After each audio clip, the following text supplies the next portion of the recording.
Selamat pagi Bapak Ibu dan Saudara yang dikasihi oleh Tuhan Yesus Kristus. Shalom. Hari ini saya akan menyampaikan firman dengan judul Membangun Keluarga Kuat di Era AI, Artificial Intelligence atau kecerdasan buatan.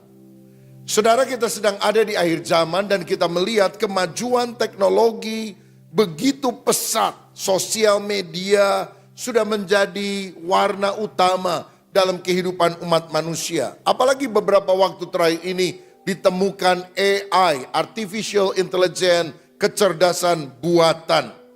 Nah, sebetulnya kemajuan teknologi termasuk AI adalah sesuatu yang netral, tidak baik, tidak buruk, tergantung siapa yang memakainya. Seperti misalnya kalau kita punya pisau, kan pisau bisa digunakan untuk potong kentang, untuk potong daging, dan sebagainya. Tapi pisau juga bisa disalahgunakan untuk menusuk orang lain. Nah, yang harus diwaspadai adalah ternyata si jahat dengan antek-anteknya, orang-orang yang hatinya tidak percaya kepada kebenaran, itu berupaya menggunakan kemajuan teknologi termasuk AI untuk menyebarkan hoax, kebohongan, atau dusta. Kalau saya baca dalam 2 Tesalonika 2 ayat 9-12, akhir zaman nanti akan muncul seorang antikristus. Tapi roh antikristus itu sudah lama sekali merajalela di seluruh dunia. Yaitu kelompok kepercayaan orang-orang yang tidak tunduk kepada firman Allah, yang menentang kerajaan Allah. Dan cirinya adalah dusta. Dikatakan 2 Tesalonika 2 ayat 9-12, kedatangan si pendurhaka itu adalah pekerjaan iblis. Dan akan disertai rupa-rupa perbuatan ajaib, tanda-tanda dan mujizat-mujizat palsu. Dengan rupa-rupa tipu daya jahat terhadap orang-orang yang harus binasa karena mereka tidak menerima dan mengasihi kebenaran yang dapat menyelamatkan mereka.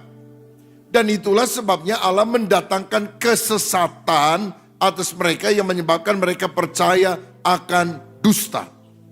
Supaya dihukum semua orang yang tidak percaya akan kebenaran dan yang suka kejahatan. Saudara-saudara, waktu sekarang ini ada teknologi yang disebut sebagai deep fake. Maksudnya berita palsu yang dihasilkan oleh AI. Bukan hanya berupa kalimat, bukan hanya berupa gambar, tapi bisa menyerupai suara kita, bahkan wajah kita. Nah, kalau kita tidak waspada, ini sangat bahaya sekali. Ini belum pernah terjadi dalam sejarah peradaban manusia. Konflik horizontal akan terjadi karena ujaran kebencian. Bayangkan kalau misalnya ada satu orang yang ngomong jelek-jelekin agama yang lain yang dibuat oleh AI, padahal orangnya tidak sungguh-sungguh ada, tapi dipercaya oleh masyarakat. Bukankah ini akan menimbulkan konflik? Lagi pula dengan banyak sekali paparan hal-hal duniawi di sosial media, kalau kita tidak membatasi diri untuk terus scrolling dari waktu ke waktu, maka perkara rohani akan tergerus di dalam kehidupan kita. Dan tentu kita akan makin jauh dari Tuhan. Atau kita masih menyebut diri Kristen tapi hati kita sudah suam, tidak lagi on fire kepada perkara-perkara rohani.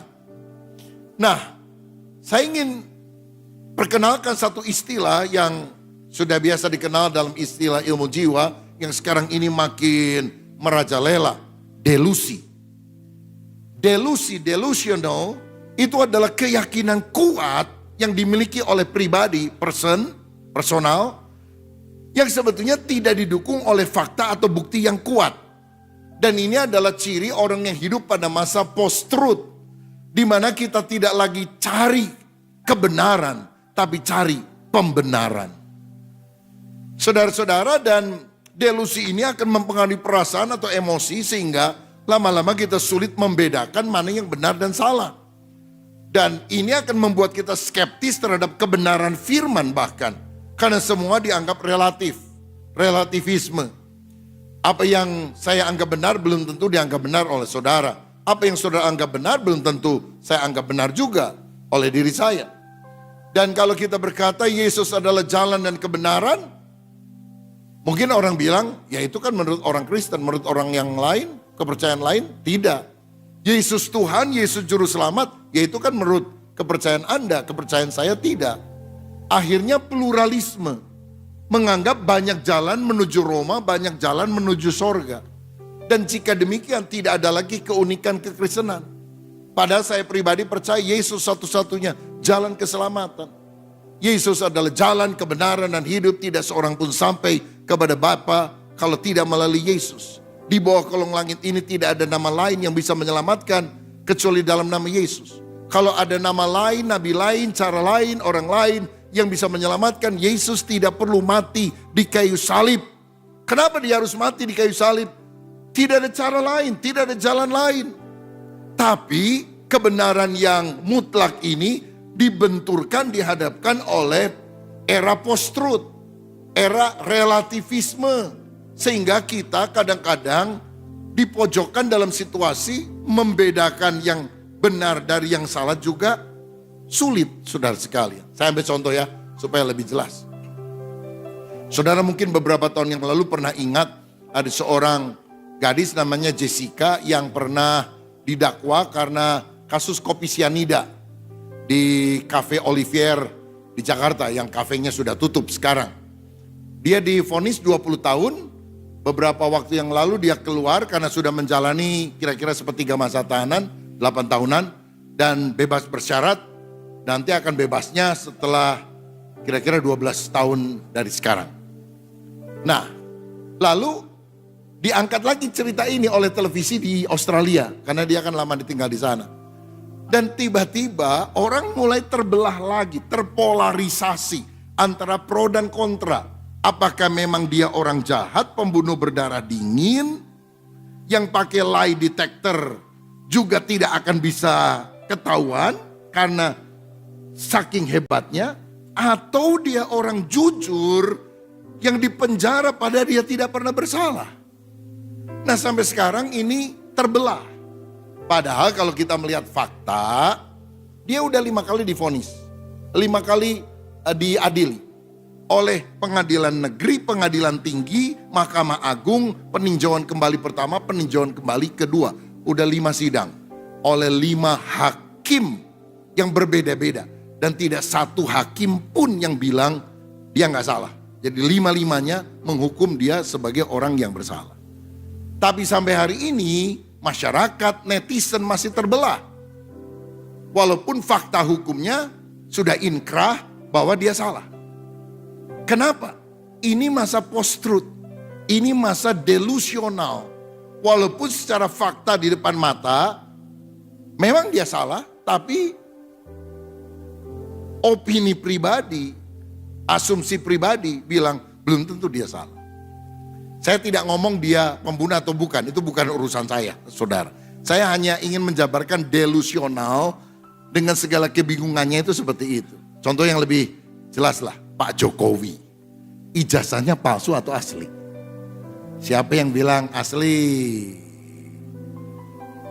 Siapa yang bilang palsu? Ya, temennya Roy Suryo ya. Yang angkat tangan kenapa? Cari aman pasti saudara sekalian. Dan kita memang agak sulit membedakan mana yang benar dan salah. Terus terang nih ya, dari UGM, Universitas Gadjah Mada Jogja sudah bilang itu asli. Teman-temannya bilang asli. Pak Jokowi udah tunjukkan ke kepolisian asli. Bareskrim sudah buka suara ini asli. Jadi kalau lihat fakta-fakta itu rasanya asli. Tapi masih banyak orang bilang tidak. Ini palsu. Mungkin disuap, mungkin apa dan sebagainya. Wah, ceritanya jadi macam-macam saudara. Ya teori konspirasi berkembang di mana-mana. Sampai akhirnya masyarakat itu bingung begitu. Ini benar atau salah? Dan herannya di Indonesia ini, saya pikir-pikir gini ya. Kalau saya punya ijazah asli nih, saudara tuduh saya punya ijazah palsu. Anda yang harus membuktikan bahwa ijazah saya palsu. Bukan saya yang harus membuktikan bahwa ijazah ini asli kan. Lo nuduh orang tapi nggak ada buktinya kan repot kalau model seperti itu. Tapi ya itulah proses yang sedang terjadi. Akhirnya siapa yang benar, siapa yang salah, terserahlah. Saya mau bahas soal delusional ini. Yang menyebabkan kita ini, masyarakat terombang-ambing. Karena nggak tahu yang benar dan yang salah itu yang mana.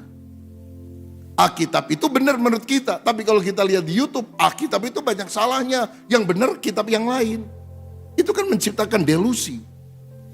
Mungkin saudara bilang, oh gampang penyelesaiannya mesti saksi mata. Melihat dengan mata kepala sendiri. Kamu percaya nggak dia malingnya? Percaya. Loh kok yakin benar? Saya kan lihat, dia kan nggak tahu. Saya lihat dengan mata kepala sendiri. Waktu dia ngambil, waktu dia nyolong, saya ada di situ. Seeing is believing. Aku melihat, aku percaya. Sebelum aku melihat dengan mata kepalaku sendiri dan mencucukkan jariku ke bekas luka Yesus, aku nggak percaya. Siapa nama orang ini? Thomas. Makanya Yesus bilang, cucukkan jarimu dan percayalah. Nah tapi masalahnya, zaman seeing is believing, melihat artinya percaya, rasanya sudah harus dipertanyakan loh saudara. Apakah kalau saudara melihat, saudara yakin itu benar? Mari kita lihat video ini.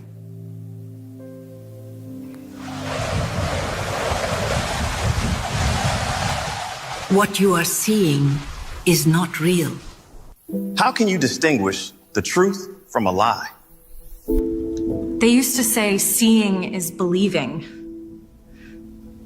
But you can't trust your eyes. I mean, what's going on? What if this artificial intelligence is leading us towards a very dark place? The world is about to be plunged into a time of deception unlike anything that has ever been seen before, and I don't think people realize it. If you ask me, this is the end. These are like the last days and something big is coming. Humanity has just driven off the edge of a cliff, and we are now plummeting at a very high rate of speed towards certain destruction.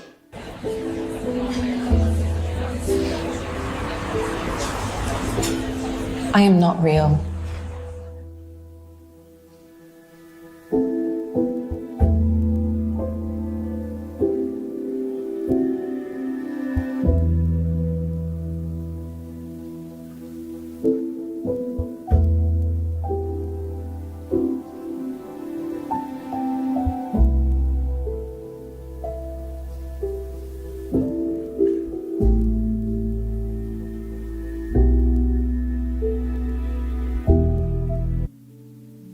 Kalau saudara lihat orang-orang tadi, itu nomor berapa yang asli, nomor berapa yang palsu? Jawabannya tidak ada satupun yang asli. Itu nggak ada orangnya. Dan tidak ada peran pengganti. Mereka nggak pernah syuting. Sekarang pakai board, saudara tinggal ketik kalimatnya, pakai prompt, muncul. Bukan cuma suara, bukan cuma tulisan, gambar. Kalau dulu avatar itu masih berupa kayak model itulah apa namanya gambar-gambar kartun. Sekarang real seperti manusia. Tim media kita di gereja udah bisa bikin saudara sekalian. Jadi nanti yang baca pengumuman bukan jemaat kita saudara. Dan bukan jemaat gereja manapun tapi AI. Oh tinggal nanti tim media aja jaga hatinya gimana. Yang suka pengumuman hilang semua diganti oleh AI. Tapi teknologi itu sudah bisa dilakukan. Bahaya nggak nih saudara?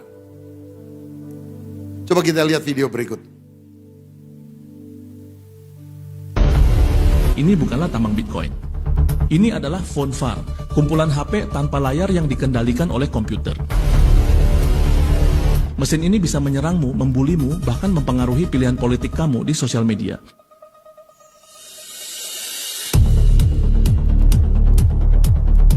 Pernahkah kamu posting pandangan politik kamu di sosial media dan tiba-tiba diserang akun-akun seperti ini? Ciri-cirinya jumlah followernya sedikit tapi followingnya ribuan, postingan kosong atau akunnya privat. Jika ya, maka jangan kamu hiraukan karena sebenarnya mereka hanyalah bot bukan manusia. Ini adalah bisnis jasa sewa bot. Menggunakan teknologi AI, sistem ini bisa membanjiri komentar sesuai pesanan penyewanya. Biasa disewa oleh para buzzer politik untuk mempengaruhi pilihan orang dan menghancurkan karakter lawan politik. Jadi berhati-hatilah di sosial media, jangan mau pikiranmu dimanipulasi oleh buzzer politik.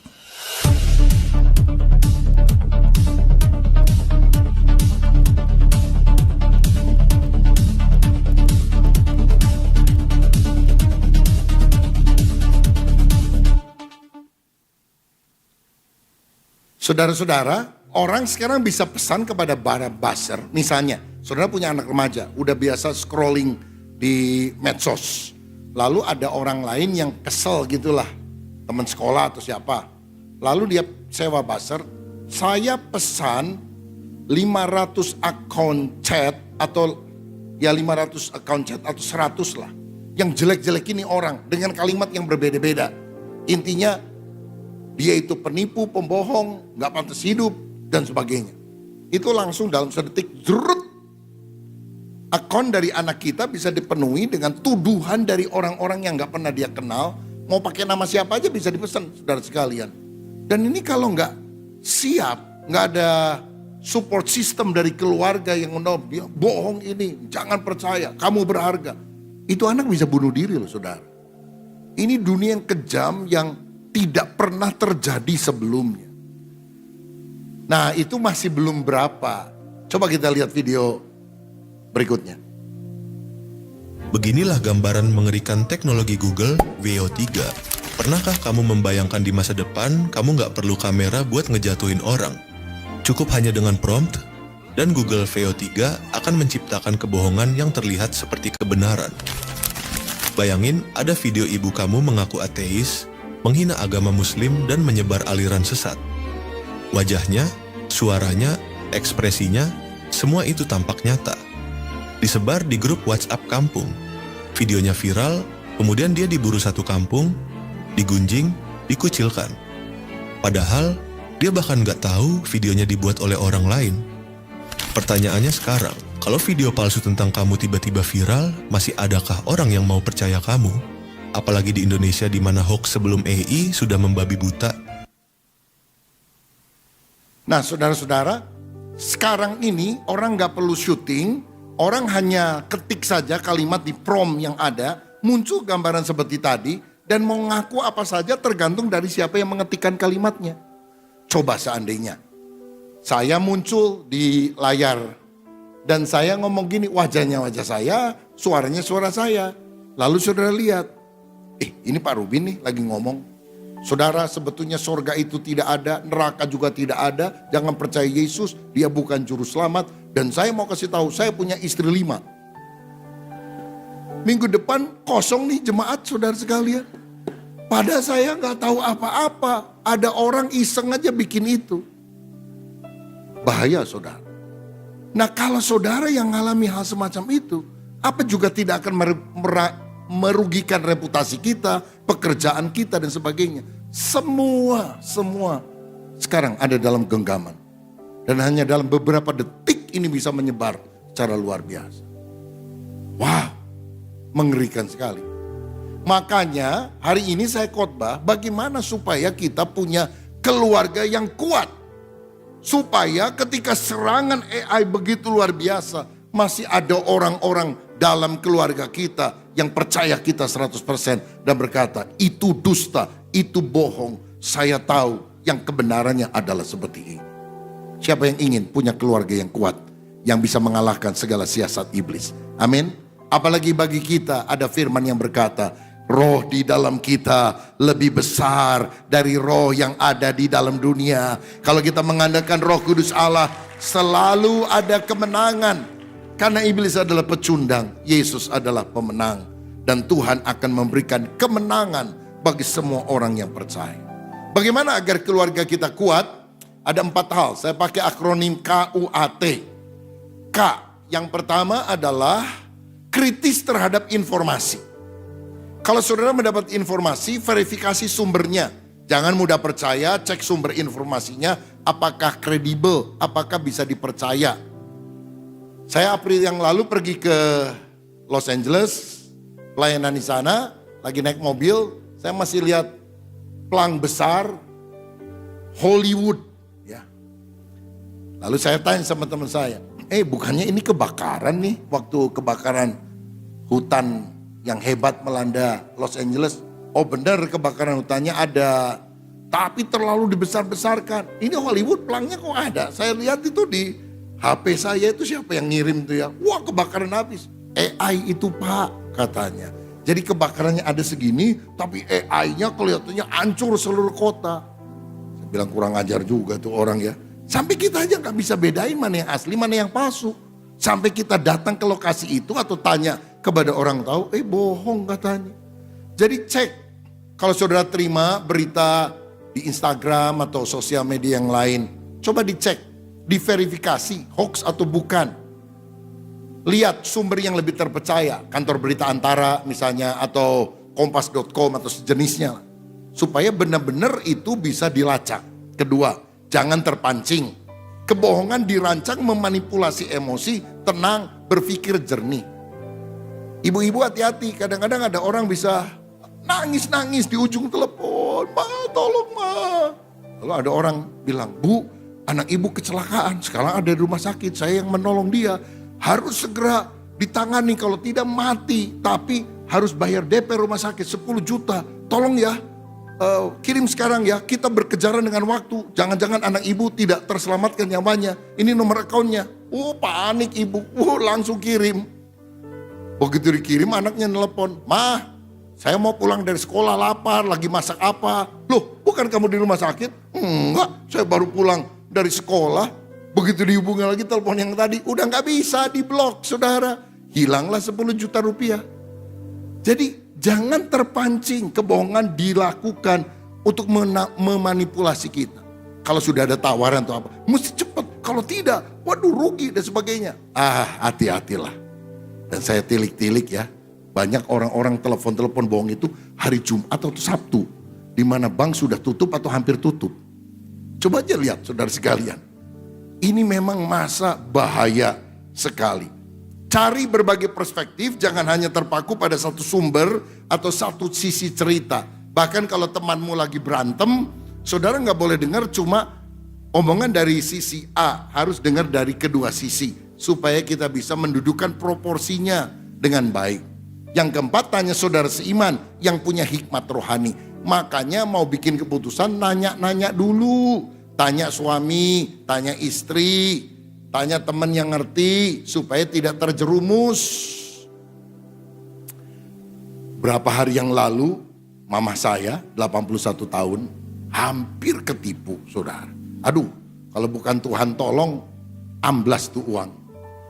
Karena dia sama beberapa ibu-ibu yang lain di Tasikmalaya lagi mau melayat orang yang meninggal. Tiba-tiba dia ambil HP dan melakukan sesuatu. Sampai ada ibu yang lain bilang, aduh si tante teh sibuk banget. Kenapa? Ini menantu si Lena katanya butuh duit 30 juta. Beli emas kurang uangnya 30 juta. Jadi saya mau transfer. Lalu orang itu agak curiga. Coba mendingan telepon dulu. Bener nggak ditelepon? Istri saya angkat. Beli emas ya? Enggak, saya malah lagi di rumah. Saudara-saudara, mama saya bilang, aduh saya udah transfer. Wah, saya pikir waduh hilang nih duit. Tapi puji Tuhannya ini gini saudara. Jadi orang itu pakai nomor yang lain, pakai wajah istri saya, pakai nama istri saya. Lalu WA, tolong transfer 30 juta. Sekarang karena saya lagi beli emas, gak ada duit, kurang duitnya. Tapi transfernya ke nomor akun ini aja. Nah mama saya kan punya nomor akun daripada istri saya. Jadi kenapa mesti ke nomor ini? Beda bank lagi, mesti bayar lagi. Udahlah ke yang biasa aja. Dikirim ke yang biasa. Selamat saudara-saudara. Aduh, kalau enggak kan amblas 30 juta enggak karuan. Istri saya bilang, enggak saya enggak beli. Begitu dilihat, bener loh uangnya masuk. Udah mah sekarang transfer, set. Cuma beberapa menit terjadi perpindahan, saudara-saudara. Saya mau bilang ya, dampingi orang tua. Kalau orang tua bisa transfer sekarang, bahaya loh saudara. Apalagi kalau nggak ada limitnya. Waduh bahaya. Ya di satu sisi sih saya senang ya. Ini tanda kepercayaan mertua kepada menantu. Begitu kan saudara ya. Langsung nggak nanya, nggak apa, langsung transfer. Oh kalau mertua sebel sama menantu jangankan 30 juta. 300 perak juga nggak dikasih saudara. Tapi kita ini lebih baik telepon. Ya kalau ada apa-apa telepon. Tapi ke depan bahaya lagi nih. Jadi saya khotbah dulu sebelum muncul penipunya. Nanti begitu kita di WA sama orang, lalu kita telepon nomor tersebut, gambar yang muncul gambar kita. Suara yang muncul suara kita. Kan suara kita pakai AI bisa ditiru. Wajah kita bisa ditiru. Lihat gambarnya, dia. Lihat, masa sih kita nggak percaya? Nah di sini kita perlu hikmat lagi. Di keluarga mesti ada password. Jadi gini ya, misal ini contoh ya. Kalau ada hal-hal yang kita rasa agak ragu, mending tanya. Tunggu ya sebentar, sebelum kamu lanjutkan, saya mau tanya. Kemarin kamu ngajak saya pergi kemana ya? Kita udah sepakat misalnya di keluarga Galunggung, Gunung Galunggung. Misalnya seperti itu passwordnya. Carilah password apa yang agak susah diketahui orang lain. Kemarin kamu ngajak saya kemana ya? Kemana? Saya nggak ngajak kemana-mana. Coba ingat, masa sih lupa? Mana? Jakarta? Bandung? Oh, walaupun wajahnya wajah anggota keluargamu, suaranya adalah anggota keluargamu. Saudara, jangan bikin tindakan apa-apa karena ternyata dia tidak bisa menebak passwordnya. Aduh, susah banget sekarang. Gimana? Udah balik aja ke HP zaman dulu, saudara-saudara. Jangan pakai yang model begini. Di Amerika anak-anak muda sekarang nggak pakai smartphone. Balik ke HP yang cuma bisa bisa SMS sama bisa telepon. Stupid phone. Karena mereka bilang kami punya kesehatan mental lebih sehat sekarang gara-gara seperti ini. Saudara lihat, aduh puji Tuhan. Saya lagi sama teman-teman di Bandung. Lihat teman, waduh di Bali, waduh ke Jepang, cemburu kita, matiin itu handphone saudara. Ngapain kita punya untuk bikin adrenalin kita meledak-ledak seperti itu. Makanya kita harus kritis terhadap informasi. Yang kedua, supaya keluarga kuat, upayakan tumbuh rohani. Jangan terus scrolling sosmed, tapi berakar dalam firman Tuhan.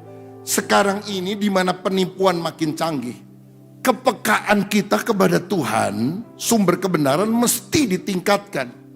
Caranya baca firman. Orang yang berakar pada firman Tuhan bisa membedakan mana yang benar, mana yang salah. Kata Alkitab gimana? Berikutnya hidup di dalam doa intim dengan Tuhan, taati petunjuk daripada Roh Kudus.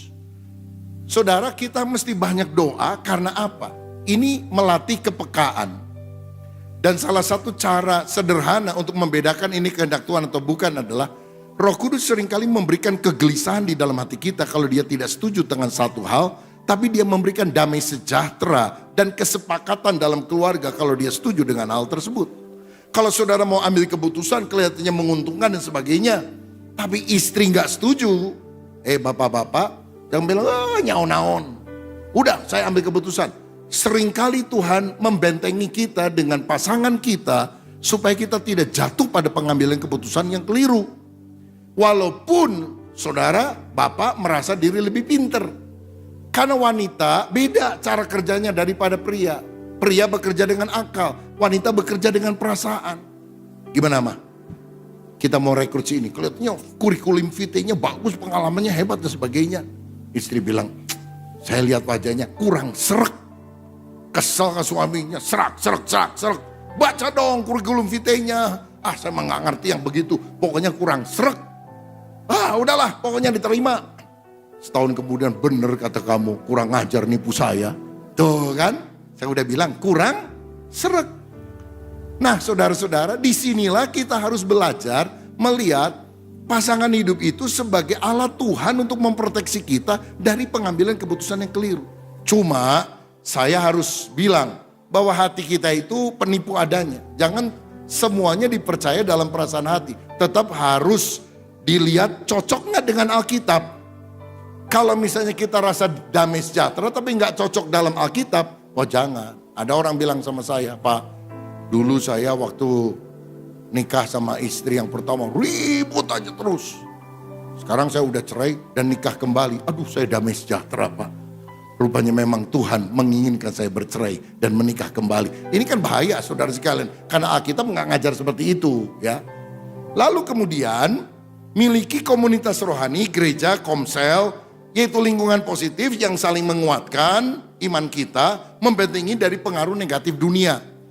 Jadi betapa bersyukurnya kalau saudara tergabung di dalam komunitas-komunitas sel. Sehingga kita bisa sharing, bisa tanya. Ada orang yang punya hikmat rohani, dia bilang jangan loh, hati-hati loh, dan sebagainya. Ini bisa menjauhkan kita dari segala mara bahaya. Kalau saudara memutuskan semuanya sendiri, betapa kita akan mengalami kerugian. Jadi upayakan saudara tumbuh rohani. Karena kepekaan rohani itu harus dilatih dari waktu ke waktu. Dengan duduk diam di bawah kaki Tuhan, menyembah Tuhan, memuliakan Dia. Dan pada waktu itulah ketajaman intuisi rohani kita akan dilatih. Ketiga, kuat. Sekarang awas tipuan iblis. Iblis adalah bapa segala dusta. Yohanes 8 ayat 44. Dia adalah sumber kebohongan. Kenapa setan senang bahkan menggunakan teknologi terkini untuk menipu manusia? Karena tujuannya adalah menjauhkan kita dari Tuhan dan kebenarannya. Alkitab berkata pencuri datang hanya untuk mencuri, membunuh, membinasakan. Tapi Yesus datang untuk memberikan hidup yang berkelimpahan bagi kita yang percaya kepadanya. Nah, ketika roh jahat, roh dusta merajalela, harus dilawan dengan roh yang lain, yaitu roh kebenaran. Roh di dalam kita lebih besar dari roh yang ada di dalam dunia. Dan roh yang lebih besar itu adalah Roh Kudus, yang menurut Yohanes 16 ayat 13 adalah roh kebenaran. Tetapi apabila ia datang, yaitu roh kebenaran, ia akan memimpin kamu ke dalam seluruh kebenaran. Makanya kita harus peka kepada Roh Kudus dan juga menguji roh. Jangan gampang percaya kata-kata manis, penampilan yang meyakinkan. Belum tentu seperti itu, saudara-saudara. Kita harus diberi kepekaan di dalam hati. Betulkah dia itu ngomong dari hati yang tulus dan jujur? Ingat ketika Ananias dan Safira itu mau memberi persembahan. Bagus kan?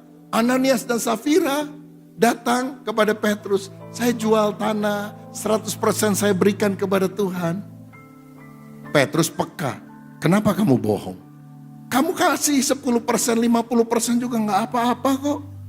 Tapi jangan bohong. Seakan-akan ini 100% adalah hasil penjualan tanahmu. Kan sebagian sudah kamu ambil. Langsung mati tuh orang sudah.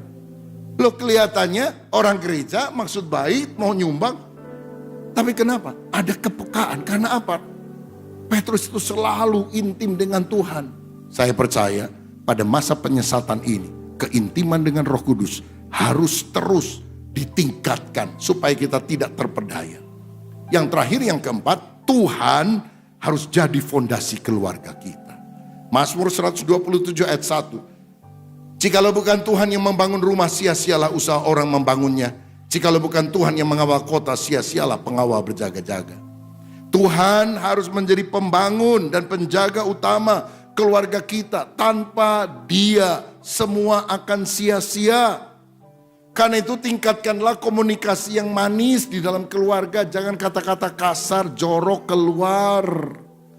Jangan ada perkataan kotor keluar dari mulutmu. Pakailah perkataan baik untuk membangun supaya orang yang mendengarnya beroleh kasih karunia. Jangan kalau ngomong sama keluarga nadanya tinggi seperti orang marah-marah. Jangan marah-marah Pak. Oh enggak, saya enggak marah. Cuma kalau saya ngomong ya begini, nadanya tinggi seperti orang marah-marah. Ya rendahkan nada suaranya. Karena kadang-kadang konflik terjadi bukan karena kalimat yang kurang enak, tapi nada suara yang kurang pas. Coba kalau saudara ngomong, saya marah sama kamu tahu, kurang ajar. Mau nipu saya? Oh, ini bisa berantem. Coba direndahkan nada suaranya. Saya marah loh sama kamu. Kamu mau nipu saya? Saya gak suka sama kamu. Kalau nadanya begitu jadi marah gak? Yang lain bilang, oh minta maaf ya, saya juga tidak bermaksud demikian. Boleh kalimatnya mirip-mirip, tapi kalau nada suaranya lebih rendah, lebih aman keluarga kita. Hati-hati, jangan kata-kata kasar, menyakitkan. Ya mungkin saudara tidak pernah tempel, yang tidak pernah pukul. tapi saudara bisa menyakiti, membuli secara verbal. Jangan ada perkataan kotor. Anak-anak muda, jaga juga mulutmu, jangan suka bahasa kebun binatang keluar.